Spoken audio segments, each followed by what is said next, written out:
Alors, bonjour à vous tous qui êtes ici en présentiel. Une joie de se retrouver ensemble. Bienvenue aussi à ceux qui nous suivent par les médias sociaux. Je pense à nos frères et nos sœurs de Montmagny.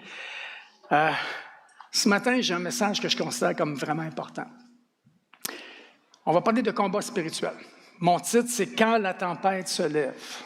Et on sait que dans nos vies, on vit tous des moments où on a l'impression d'être dans une tempête. Et je pense que ça va vous parler, mais je ne veux pas juste que ça vous parle de la tempête. Mais qu'est-ce que je fais dans la tempête?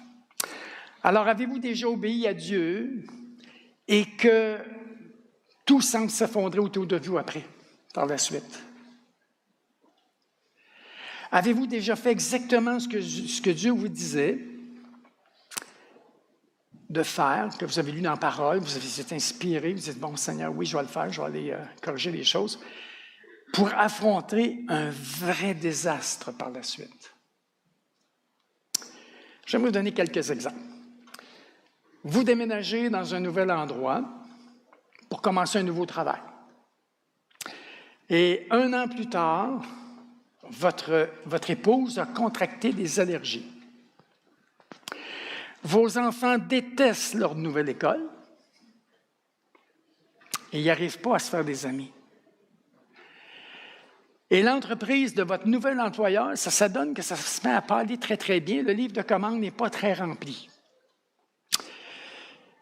Et vous vous inquiétez d'être mis à pied. Un autre exemple. Suite au décès de votre père, vous désirez honorer votre mère, qui est veuve, en l'accueillant chez vous. Mais 6 mois plus tard, c'est un peu le chaos dans la maison. Votre mère elle critique sans cesse votre femme, votre épouse, et gronde vos enfants pour toutes sortes de choses qui vous semblent pas tellement importantes à vos yeux. Et toute la maison est comme sur les dents. Un troisième exemple. Vous vous mariez, ça a été mon cas sûrement. Et votre première année est un désastre, c'est-à-dire que ça brasse, c'est difficile. Vous seriez prêt à retourner vivre seul, à retourner à la marchandise.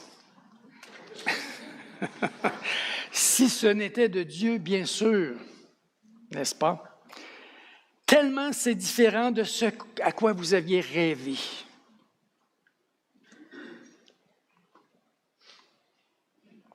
Chers frères et sœurs, parfois, nous obéissons à Dieu et nous voyons tout s'effondrer autour de nous. Quand ces choses-là arrivent, en quelque part, nous désespérons. En quelque part, on se pose des questions. « Hey Seigneur, veux-tu bien me dire comment ça se fait que ça m'arrive à moi? Tout ce que je voulais, c'était de t'obéir puis de marcher avec toi. Et ma vie est comme devenue un vrai cauchemar. C'est difficile, Seigneur. Pourquoi ça m'arrive? Seigneur, mais pourquoi ça m'arrive? Et qu'est-ce que tu veux que je fasse? » Aujourd'hui, on va revivre un moment avec les disciples ensemble qui ont été confrontés à une situation semblable. Nous allons voir pourquoi ces choses nous arrivent parfois et ce que Dieu veut que vous et moi nous fassions. Prions quelques instants ensemble. Notre Père céleste, nous sommes confrontés à toutes sortes de tempêtes occasionnelles, dont certaines sont certainement naturelles, mais d'autres sont complètement inhabituelles et on les sent spirituelles à la fois. Apprends-nous à en discerner l'origine, à ne pas lutter contre la chair et le sang, mais contre les puissances des ténèbres qui s'opposent à tes desseins. On te le demande dans le beau nom de Jésus, Père. Amen. Amen. Je vous invite à tourner dans la parole avec moi. Dans Marc 4, on va lire du verset 35 à 41. On ne lira pas tout d'un bloc, on va en lire une partie. Et on va le regarder ensemble.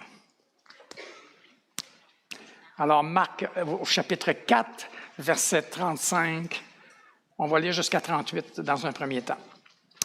Alors, c'est dit, ce même jour, sur le soir, Jésus leur dit, « Passons sur l'autre bord. » Ils sont sur le bord du lac de Galilée.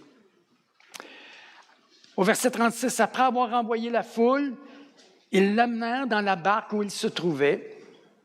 Et il y avait aussi d'autres barques avec lui. Il n'était pas tout seul.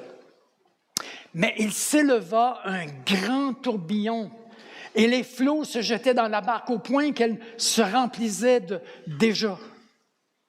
Ça tombait comme un rideau, là, comme dans le sud. Et lui, il dormait. Il dormait à la poupe sur le coussin. Ils le réveillèrent et lui disaient, « Maître, Maître, ne t'inquiètes-tu pas de ce que nous périssons? » J'aimerais qu'on regarde ensemble le contexte de cet événement-là, pour bien comprendre qu'est-ce qui se passe, parce que c'est assez inhabituel, vous allez voir. On voit dans Marc 3, juste quelques versets antérieurs, le chapitre précédent, versets 13 à 15, Jésus a choisi ses 12 apôtres. Donc, il est pas mal au début du ministère ici. C'est écrit au verset 13, « Il monta ensuite sur la montagne, il appela ceux qu'il voulut, et ils vinrent auprès de lui. Il en établit 12 pour les avoir avec lui et pour les envoyer prêcher avec le pouvoir de chasser les démons. » Alors Jésus ici spécifie ce qu'il va leur confier. Il va leur confier de proclamer le message, prêcher, et aussi de vaincre toute tentative de Satan d'empêcher que ce message-là soit entendu et accepté. Par la suite, les 12 vont être témoins d'une grande confrontation qu'il va avoir avec les pharisiens, les chefs religieux en fait, avec Jésus. Et Jésus chassait des démons, il avait fait des miracles, et là, les gens se posaient la question, « Ça pourrait-tu être le Messie, le fils de David? » Et les pharisiens n'aimaient pas entendre ça. Alors, ils ont accusé cette occasion-là de chasser les démons par la puissance du prince des démons. Ils ont dit ça à Jésus, ils ont dit « Hey, tu chasses les démons par la puissance du prince des démons. » Au lieu de reconnaître l'œuvre de Dieu. Au verset 22, c'est écrit « Et les scribes qui étaient descendus de Jérusalem dirent « Il est possédé de Belzébul. C'est par le prince des démons qu'il chasse les démons. » On retrouve le mot Belzébul, mais écrit un peu différemment dans 2 Rois 1-2 dans l'Ancien Testament. Alors, on retrouve ça, 2 Rois 1-2, je vais juste vous lire, c'est dans le temps du roi Achazia, et c'est à peu près autour de 853 avant Jésus-Christ. Ça fait pas mal longtemps avant Jésus. Et c'est écrit, Or Achazia tomba par le treillis, c'est sa fenêtre, en passant le treillis, de sa fenêtre haute à Samarie. Et il en fut malade, il s'est blessé.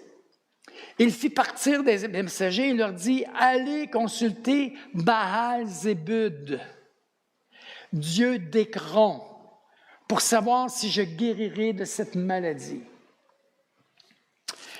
Baal-Zébud veut dire « le Seigneur des mouches ».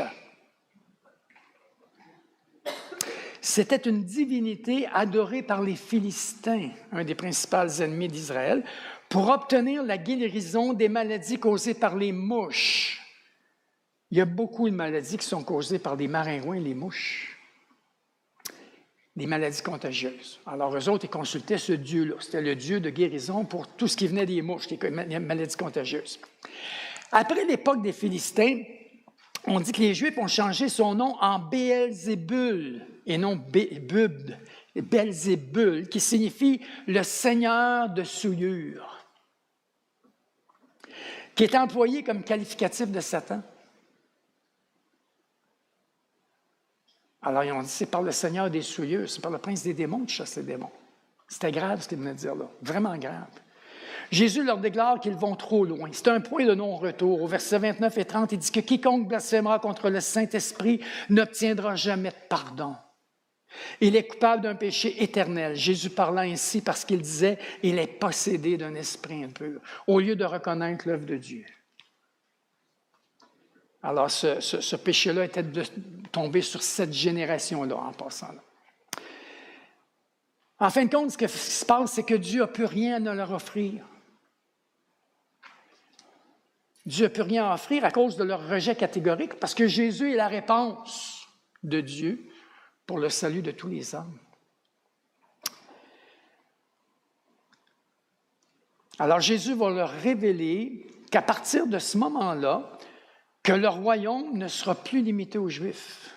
Là, il est en train d'annoncer quelque chose de vraiment spécial. On retrouve ça au verset 31 à 35. « Survinrent sa mère et ses frères, donc sa famille, qui, se tenant dehors, l'envoyèrent appeler.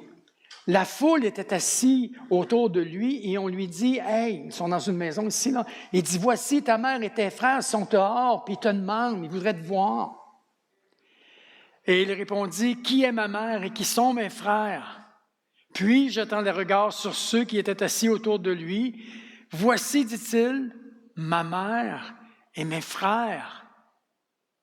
Car quiconque fait la volonté de Dieu, celui-là est mon frère, ma sœur et ma mère. » Le royaume désormais sera à la portée de quiconque fait la volonté de Dieu.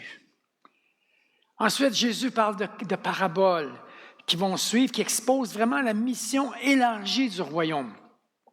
Alors, au chapitre 4, versets 1 à 34, il nous parle de celle du semeur, à titre d'exemple, où est-ce qu'il parle du sol qui correspond au cœur humain et à sa réceptivité à la parole.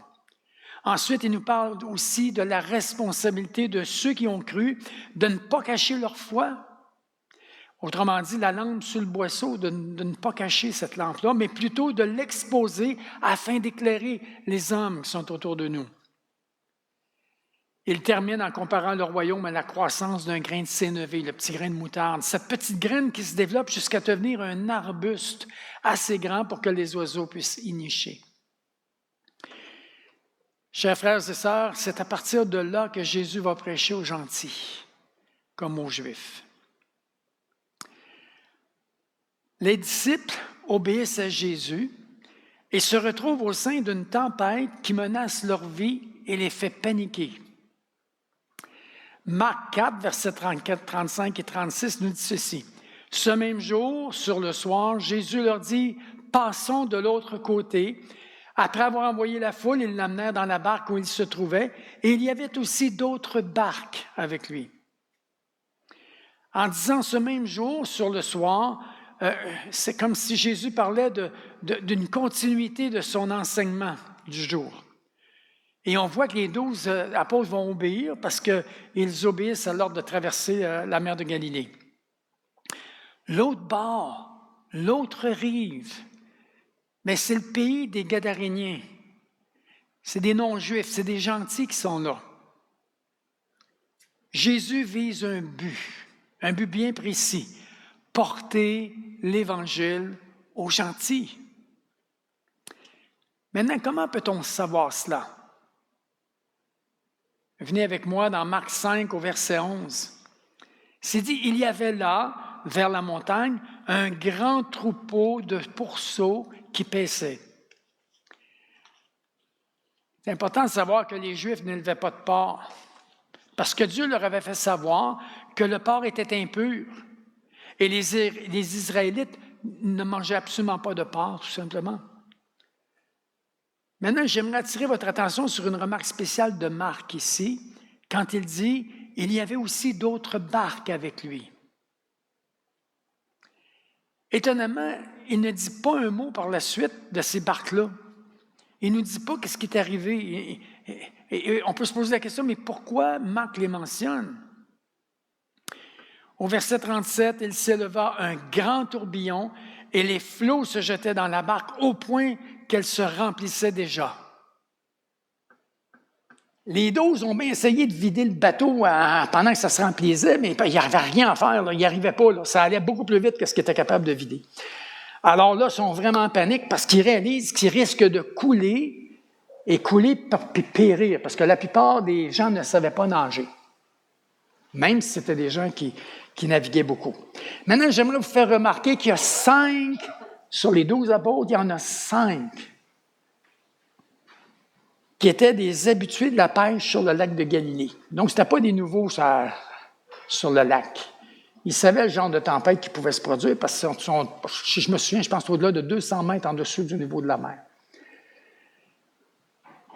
Pierre et André, son frère, Jacques et Jean, son frère, ils étaient dans le business de pêche, puis il y en avait un aussi, Philippe. Ils connaissaient ça. Alors là, eux autres sont pognés dans la barque, puis ça panique. Ils paniquent eux autres avec, là. Et c'est écrit au verset 38, « Et lui, on parle de Jésus, il dormait. » Jésus était capable de dormir, ça devait brasser un peu, hein? Mais Jésus dormait pareil. Il était fatigué. Il avait besoin de se reposer. Il était sur un coussin, il avait aménagé ça là, pour qu'il soit confortable. Et là, eux autres, ils disaient, il faut qu'il arrête de dormir, là, ça ne marche pas. Là. Alors, il le réveille, il lui dit, « Hey, Mike, ne t'inquiètes-tu pas de ce que nous périssons? » Il réveille en catastrophe. « Hey, Jésus, là, c'est pas le temps de dormir. Seigneur, tu ne vois pas qu'on périt? Hey, fais quelque chose. » Il n'y avait pas tort. Imaginez-vous dans cette barque-là.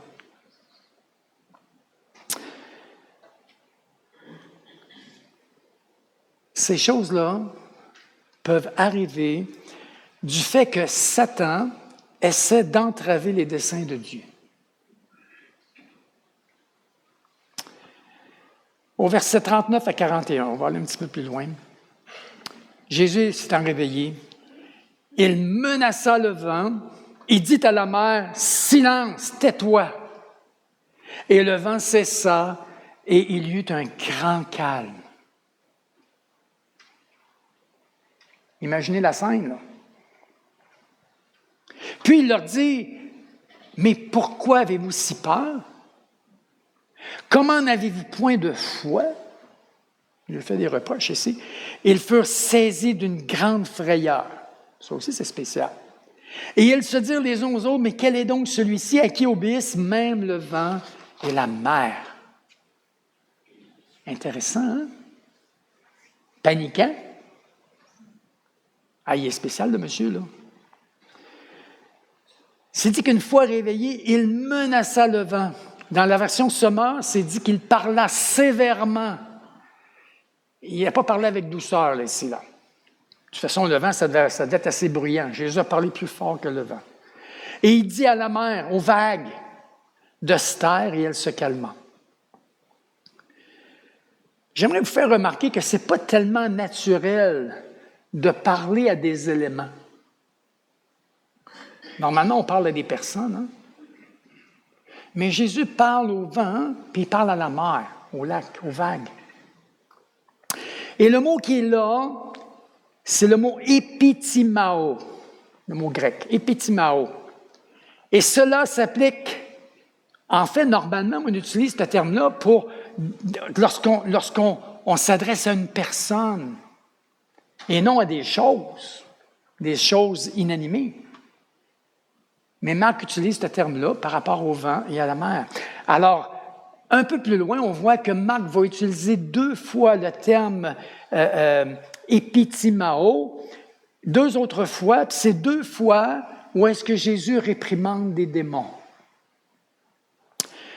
Marc 1, versets 23 à 25, c'est dit qu'il se trouva dans leur synagogue un homme qui avait un esprit impur et qui s'écria, « Qu'y a-t-il entre nous et toi, Jésus de Nazareth? » Les démons connaissaient Jésus. « Tu es venu pour nous perdre.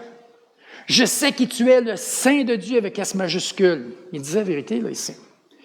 Et c'est dit que Jésus le menaça, épitimao, disant, « Tais-toi, sors de cet homme-là. » Et il est sorti. Jésus menaça le démon. Il réprimande ici. Un peu plus loin, Marc 9, au verset 25, Jésus, voyant accourir la foule, menaça l'esprit impur. Il dit, « Esprit muet et sourd. » Voyez-vous, la personne était sourde et muette. Et Jésus dit, « C'est un esprit. Esprit muet et sourd.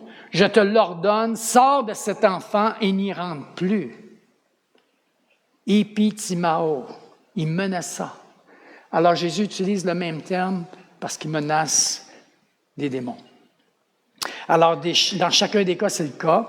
Et on voit donc que Jésus discerne dans la tempête ici une tentative de Satan de les empêcher, lui et ses disciples, d'atteindre l'autre rive où l'Évangile sera prêché aux gentils.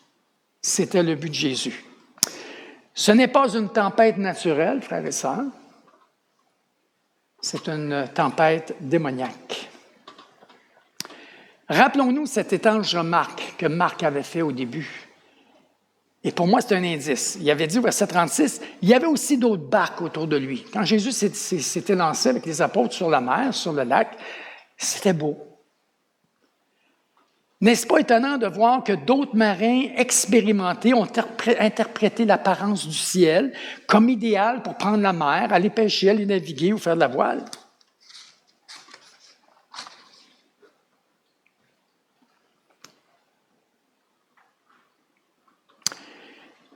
C'est en comprenant, chers et sœurs, que cette tempête a une origine démoniaque qu'on comprend mieux la réaction des apôtres effrayés et surpris. Pour les Juifs, la mer était un lieu terrifiant et chaotique qui était contrôlé par les forces du mal, par moments, là, on s'entend. Surtout quand il y avait des tempêtes, puis beaucoup périssaient, vous savez, en mer, c'était fréquent.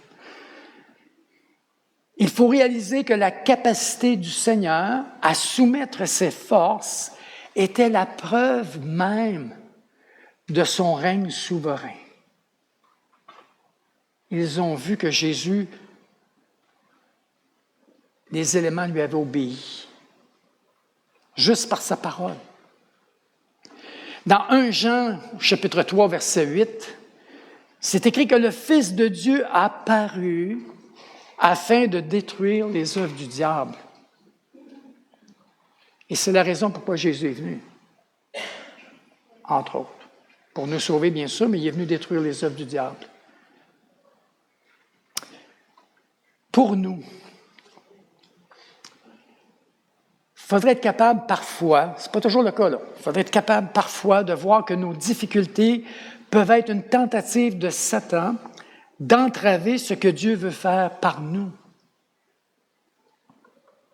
Les difficultés que vous rencontrez dans votre nouvel emploi, à titre d'exemple, viennent peut-être de la tentative de Satan de vous empêcher de continuer à témoigner à certains de vos confrères de travail à qui vous avez commencé à partager votre foi. Et ceux qui évangélisent le savent combien il y a de l'opposition. On l'entend par les témoignages. Vous discernez qu'ils sont dans une recherche sérieuse de vérité et pensez à les inviter chez vous pour aller plus loin, afin de leur donner la possibilité d'entendre l'Évangile du salut. Vous les avez à cœur. Et Dieu veut ça, hein? Es-tu d'accord? Dieu veut cela. Ou on regarde les problèmes avec votre mère qui viennent peut-être de la tentative de Satan de vous décourager de l'honorer parce qu'elle ne connaît pas le Seigneur. Et surtout de lui parler de Jésus. Et la vie de famille semble une rude épreuve et même devenir frustrante au point d'espérer son départ. Les enfants, écoute, peux-tu partir, là, la grand-maman? Mais comme fils, ça nous fait mal parce qu'on est conscient qu'elle est exposée à l'Évangile de Jésus-Christ avec nous.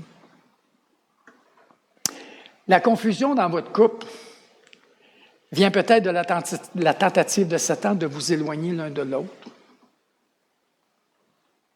de vous rendre insatisfait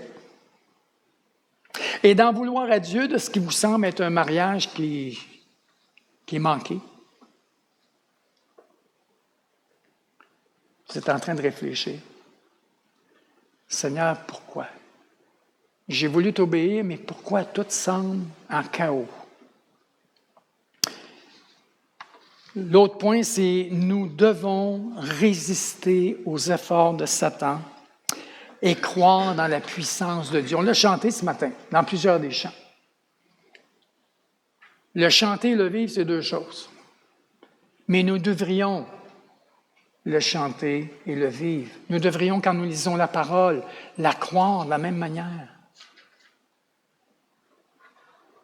Dès que le calme est revenu, Jésus exprime sa déception aux disciples devant leur réaction. Regardez comment il frappe fort ici en parole. Au verset 40, il dit « Pourquoi avez-vous si peur? » On s'entend qu'eux autres, là, ils sont convaincus qu'ils vont périr. Là. Ils sont en panique. Mais il dit « Pourquoi vous avez si peur? » Comment n'avez-vous point de foi? C'est Jésus qui dit ça, là, au 12. Et c'est dit qu'ils furent saisis d'une grande frayeur. Une grande frayeur. Là, c'est plus de la peur. Là, Et je trouve que c'est le cœur du passage.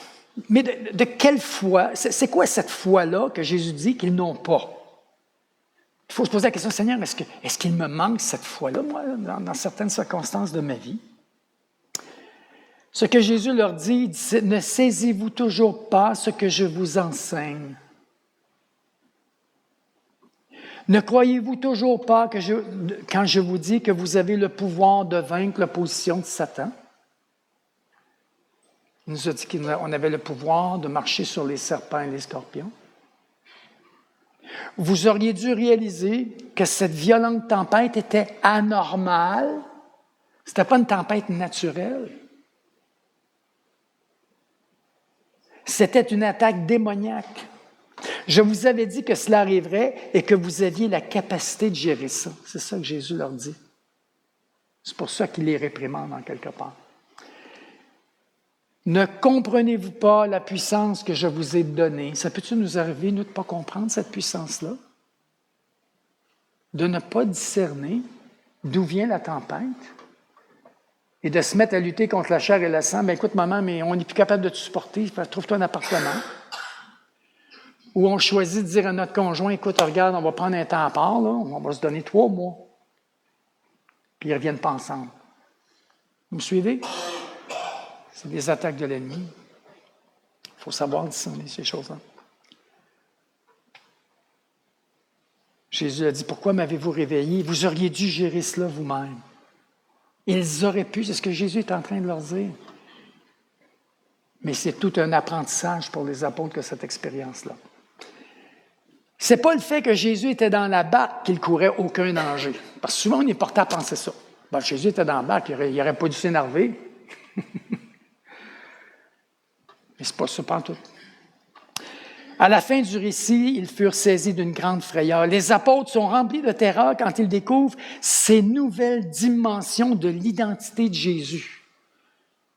Comme quand Pierre a vécu la pêche miraculeuse, il s'est mis au pied de Jésus et il a dit « Écoute, éloigne-toi de moi, moi je suis un pécheur. » Ils ont exactement eu cette réaction-là. Ah, ils ont dit « C'est incroyable. » Là. Il y a une identité. C'est Dieu qui est dans la barque avec eux autres. Là, ils prennent conscience que ce n'est pas normal. Mais c'est merveilleux en même temps. L'expédition n'est pas finie après que le calme est revenu. Jésus vint au pays des Gadaréniens. Étrangement, je peux vous dire que Jésus aimait ce peuple-là, aimait ces gens-là, comme Dieu aimait les gens, les Lévitiques de Lévi. Il aimait ces gens de la même manière qu'il aime chaque homme sur cette terre. Dieu ne rejette pas personne. Mais je dis toujours, il nous aime assez pour ne pas nous laisser tels que nous sommes. Il vient dans leur pays, frères et sœurs, sans être invité. Dès son arrivée, on connaît les textes, Jésus rencontre un démoniaque, mais pas un petit gars, un violent. Il fait peur à tout le village. Lui, là, il fait vraiment... C'est un régime de terreur. Les gens ne veulent pas s'approcher de l'endroit où il est, puis il brise ses chaînes, il est tout nu. En tout cas, c'est un cas particulier. Il se met la terreur parmi toute la population. Jésus le délivre d'une légion de démons. Il s'appelait Légion de démons. Et il démontre catégoriquement par là qu'il est plus fort que Satan. Il démontre ça aux apôtres parce qu'il est en train de les enseigner que là, le royaume, ce n'est pas juste pour les Juifs, c'est pour toutes les nations. Et que de chasser les démons, c'est aussi pour les nations. Alors, cet homme, ce qui est intéressant, c'est que cet homme-là, ce possédé de légion, là, que Jésus les a chassés dans le troupeau de porcs qu'il y avait là, puis ils se sont suicidés, se sont jetés dans le lac. Cet homme-là est devenu probablement le 2e évangéliste, après la femme au puits que Jésus avait rencontré au puits, que j'ai toujours dit c'était la première missionnaire. Mais lui, c'était le 2e. Alors, regardez bien ce qu'il dit. Pourquoi je dis ça, là? Au verset 19 et 20. Il a voulu suivre Jésus, il a voulu devenir un de ses disciples, embarquer avec les 12 apôtres. Jésus a dit non, il dit, va dans ta maison, vers les tiens, Parce qu'il n'était plus avec les siens, ça faisait un bon bout, hein? Ça ne marchait pas dans sa vie, là, lui. Et raconte-leur tout ce que le Seigneur t'a fait, tout ce que moi, Jésus, je t'ai fait. Raconte-leur et comment il a eu pitié de toi. Et au verset 20, c'est dit, il s'en alla et se mit à publier dans la Décapole. Écoutez, là, il n'y a pas juste ça, il ne s'est pas occupé juste du village. Il s'est occupé de toute une grande région. Et c'est dit, il a publié dans la Décapole tout ce que Jésus avait fait pour lui. Et tous, et je le souligne, tous furent dans l'étonnement. Pourquoi ils étaient étonnés? Parce que Jésus a fait quelque chose que lui seul pouvait faire. Personne dans le village n'avait été capable, ni les médecins, il n'y avait pas été capable. Mais Jésus l'a fait, pour démontrer la puissance de Dieu, mais en même temps l'amour de Dieu pour cet homme-là. Est-ce que cet homme-là méritait l'amour de Dieu? Non. Est-ce que nous méritions l'amour de Dieu? Non. C'est écrit que pendant qu'on était encore pécheurs, Christ était mort pour nous. Déjà, Dieu nous avait déjà aimés d'avance. Et Jésus nous a dit qu'on serait ses témoins jusqu'aux extrémités de la terre. Il a dit, après, je vous ai sauvés, là. On ne met pas la lampe sous le boisseau. On est les témoins pour nos familles, nos amis, nos voisins, confrères, consorts de travail et aux études. On est les témoins du Seigneur. Comment? Comment qu'on est des témoins? Pas juste par ce qu'on dit, mais par notre vie transformée. Ce gars-là, il a eu un impact. Pourquoi? Parce que les gens savaient qu'est-ce qui était arrivé dans sa vie, mais là, ils ont entendu ce que Dieu avait fait, puis ils ont dit, hey, c'est incroyable ce que Dieu est capable de faire à travers un homme qui était complètement possédé, là. Amen. C'est le Dieu que nous connaissons. En résumé, Jésus réprimande l'activité démoniaque qui se cache derrière la tempête ici et encourage les disciples à croire dans la puissance de Dieu. Ça dépendait pas d'eux, mais de Dieu. Mais il fallait qu'eux autres mettent leur regard sur Dieu, par exemple. Dans votre cas, vous pouvez résister aux efforts de Satan dans le nouvel emploi en refusant de vous inquiéter. De vous inquiéter pour l'entreprise qui ne va pas bien, qui vit un creux. Car Dieu vous dit dans Philippiens 4, versets 6 et 7, puis gardez ce verset-là en mémoire, c'est un verset qu'on cite souvent, on les met sur nos petits signets souvent, ce verset-là. Pourquoi? Parce qu'il est important. Alors, regardez ce que Paul dit aux Philippiens. Il dit, ne vous inquiétez de rien. Ah, mais Seigneur, il y a une tempête, là. Ne vous inquiétez de rien. Mais en toute chose, faites connaître vos besoins à Dieu par des prières et des supplications avec des actions de grâce.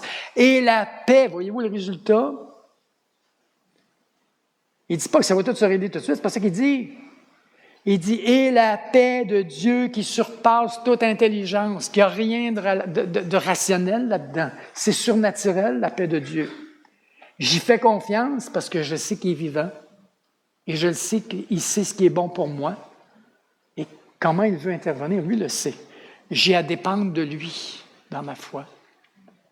Il dit, la paix de Dieu qui surpasse toute intelligence gardera vos cœurs et vos pensées, les deux. En Jésus-Christ, il n'y a pas de meilleure place. Amen. Vous avez placé ça dans le Seigneur et vous retrouvez la paix de Jésus et la conviction d'être là où Dieu vous veut. C'est-à-dire, j'ai déménagé, j'ai ce nouvel emploi-là, mes enfants sont à cette école-là, on est là où Dieu nous veut. Maintenant, ensuite, qu'est-ce qu'on va faire? On va convoquer une conférence de paix, parce qu'on a besoin d'en parler avec notre épouse et nos enfants, là. Alors, vous leur rappelez comment Dieu vous a dirigé à cet endroit-là. Vous leur soulignez l'opposition spirituelle que vous discernez par rapport à vos confrères de travail que vous évangélisez. La volonté de Dieu est que vous fassiez front commun ensemble. Priez pour leur salut et que vous ayez la possibilité de les inviter à la maison, de les recevoir chez vous. Aussi, priez que Dieu guide les propriétaires de l'entreprise aussi à trouver des nouvelles opportunités d'affaires ou peut-être développer des nouveaux produits. On peut demander toutes choses à Dieu.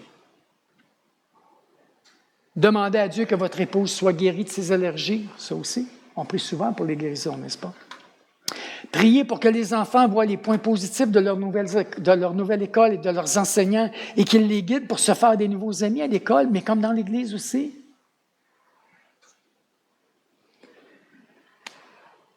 Dans mon deuxième exemple, vous pouvez résister à l'activité de Satan dans votre foyer en prenant un temps d'intimité en couple.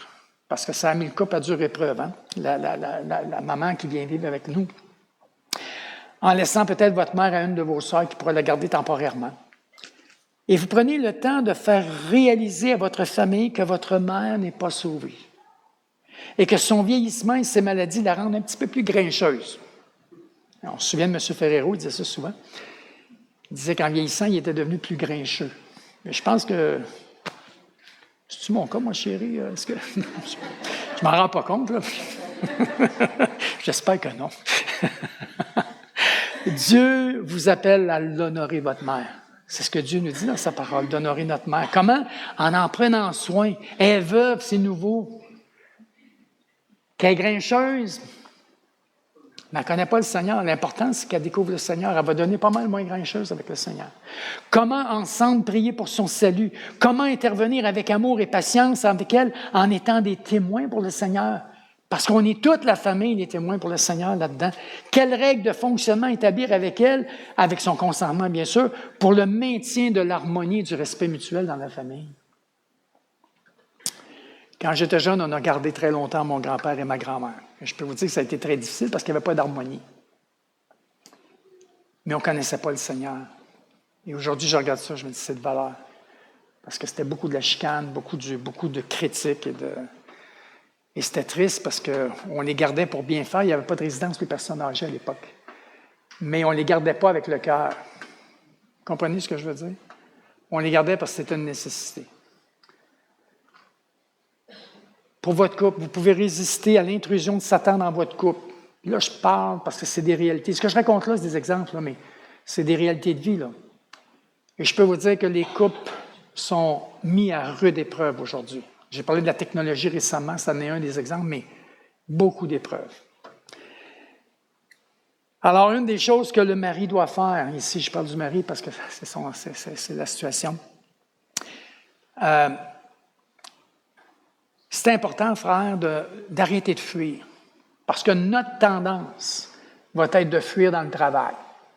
Ça paraît bien le travail, moi c'était ma fuite, ça. Mais on ne réalise pas jusqu'à quel point qu'on s'étourdit dans le travail. Mais on ne prend pas le temps de réfléchir à ce qu'on est en train de vivre dans notre couple.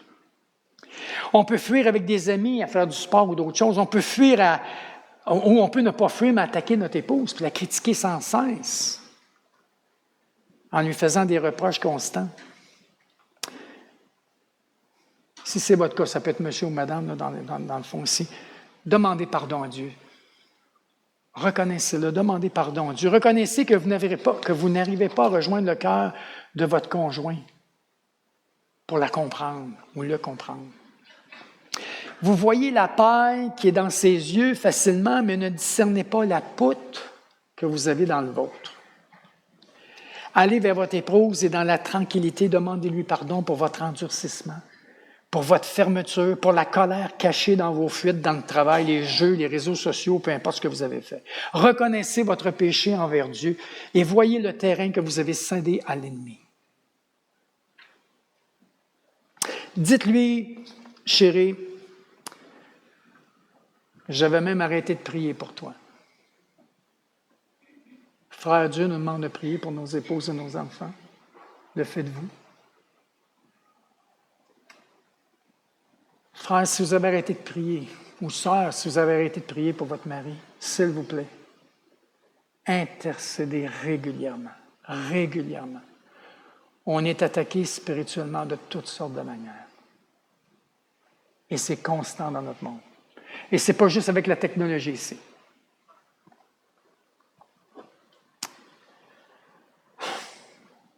Dites-lui, chérie, j'avais arrêté de prier pour toi. Même de prier ensemble. Et j'avais perdu de vue mon leadership spirituel. Mon amour, est-ce que tu veux me pardonner? J'étais obligé de demander ça à mon épouse un jour. Est-ce que tu veux me pardonner? Mon aveuglement, mon endurcissement. Apprends-moi à parler à ton cœur, à mieux te connaître et te comprendre, à bâtir un foyer solide et honorer Dieu dans notre couple. C'est dans des moments comme celui-là que l'ennemi n'a plus d'emprise. Ça le met dehors. Ça le met dehors. Jacques 4, versets 6 et 8, je vais le lire dans la version sommaire ici. Mais bien plus grande est la grâce qu'il nous accorde. Écoutez bien ceci. Voici donc ce que déclare l'Écriture. Dieu s'oppose aux orgueilleux, mais il accorde sa grâce aux humbles. Quand on fuit, quand on attaque, on est dans l'orgueil. On ne s'en rend pas toujours compte, mais c'est très souvent l'orgueil qui nous dirige. Il dit, mais il accorde sa grâce aux humbles. C'est à nous à s'humilier et dire, Seigneur, j'ai manqué. Je n'ai pas fait ta volonté ici. Pardonne-moi.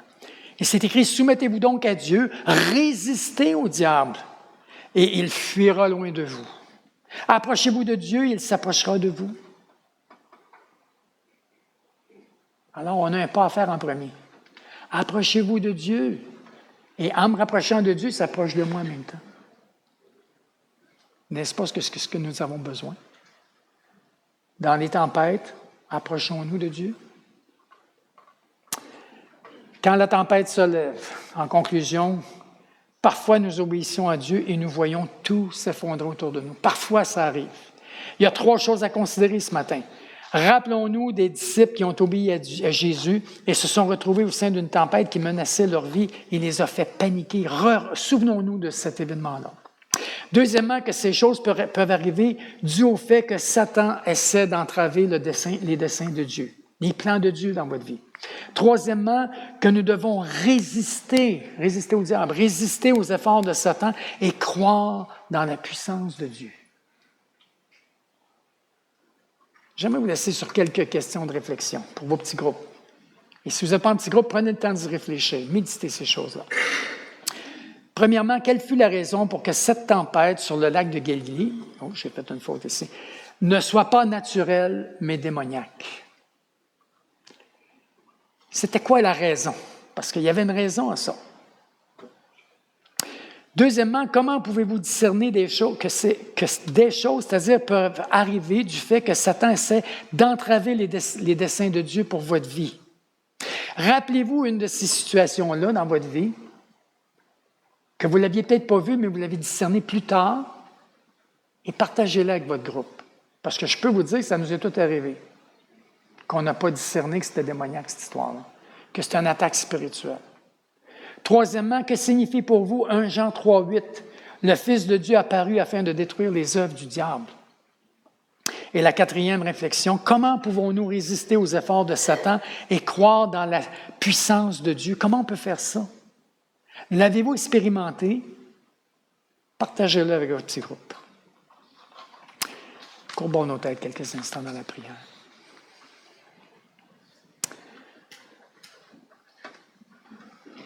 Père, nous savons que tu as envoyé Jésus pour nous libérer du malin